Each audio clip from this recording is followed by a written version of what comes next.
All right, let's dive into one of the most fascinating and honestly one of the most brain-bending tools in all of literature, the paradox. Now, it's a concept that seems designed to just tie our brains in knots, but as we're about to see, it's actually the key to unlocking some really profound truths. So let's get into it. Okay, let's start with a really famous one. William Wordsworth wrote, "The child is father of the man." Now, if you take that literally, it's just impossible, right? I mean, come on, a child can't be the father of an adult. It sounds like a complete and utter contradiction. And that's really the big question, isn't it? Is a statement like this just a mistake? Some kind of logical error? Or is there something deeper, something more clever going on? Let's figure out how we get from what sounds like total nonsense to a genuine aha moment. So, first things first, let's pull back the curtain and reveal what a paradox actually is, and really unpack the method behind all this literary madness. Okay, so here's the textbook definition. A paradox appears to be self-contradictory, but, and this is the absolute key, it reveals a deeper truth when you really look at it. So it's not a flaw, it's an invitation to think harder. Going back to Wordsworth, what's the deeper truth? Well, it's the idea that our experiences in childhood are what form the adult we eventually become. In a way, our child self really does parent our adult self. See, suddenly it makes perfect sense. And that's its whole job.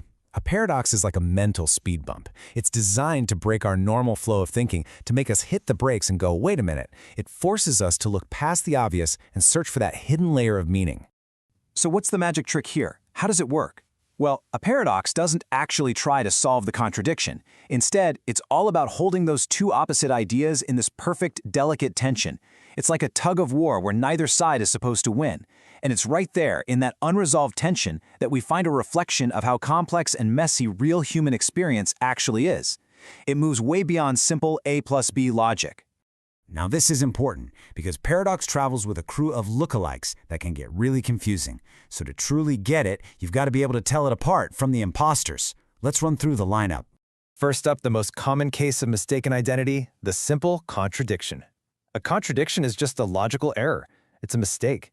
If I tell you, this circle is a square, the sentence just breaks. It collapses into meaninglessness. A paradox, on the other hand, is totally intentional. It uses that contradiction to build meaning, not to destroy it. One's an inconsistency, the other is a tool for insight. Okay, next up, irony. Now, irony is all about pointing out the gap between how things appear and how they really are. You know, like looking out at a hurricane and saying, "What lovely weather we're having." It's often funny or critical. A paradox, though, does something different. It actually tries to bring those opposing ideas together to create a single, unified, more complex truth. So you could say irony highlights a separation, while a paradox looks for a synthesis.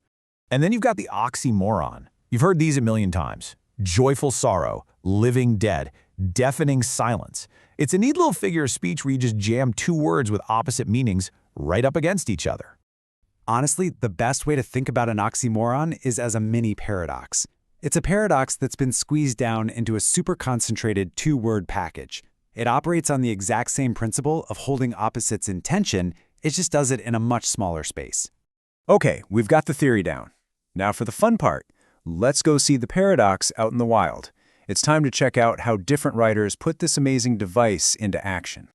Poetry just loves a good paradox, because poetry is all about getting maximum meaning into the smallest space. The metaphysical poets back in the 17th century, they were the absolute masters of this. They used paradox to wrestle with the biggest questions: life, death, God, love, by smashing together the sacred and the secular, the body and the soul. Now, in prose, in novels, paradox often gets to stretch out and play a bigger role. Think about the opening of A Tale of Two Cities. It was the best of times, it was the worst of times. The whole book explores that idea. Or think of a character who only finds true freedom while they're locked in a prison cell, or someone who finally discovers who they are after they've lost everything. That's a situational paradox, where a whole story can be built around it. And in plays, it's often the entire engine of the plot, especially in tragedies.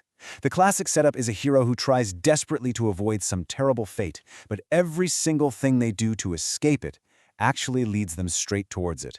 It's that cruel, paradoxical twist where their best intentions create the absolute worst outcome.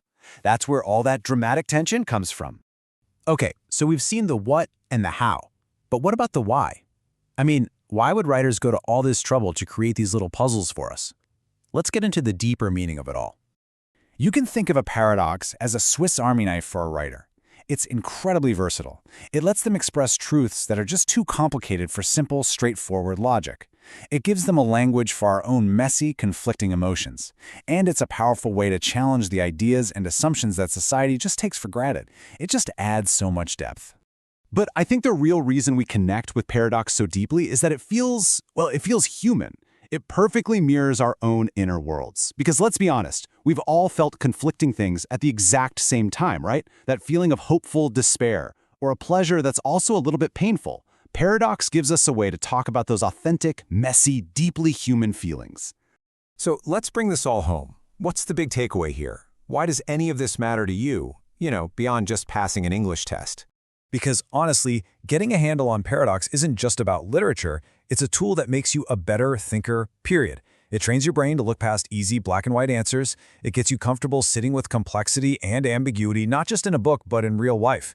It helps you see the hidden layers in everything, making you a much sharper, more critical thinker all around. And that really says it all, doesn't it? Our world isn't simple. Our lives are just packed with contradictions. And that is exactly why the paradox is so powerful and so necessary. It's one of the best ways literature has to capture the deep, uncertain, and incredibly rich reality of just being alive. So I'll leave you with this to think about. Looking at your own life, your own experiences, and the world you see around you, what's the truest paradox you know?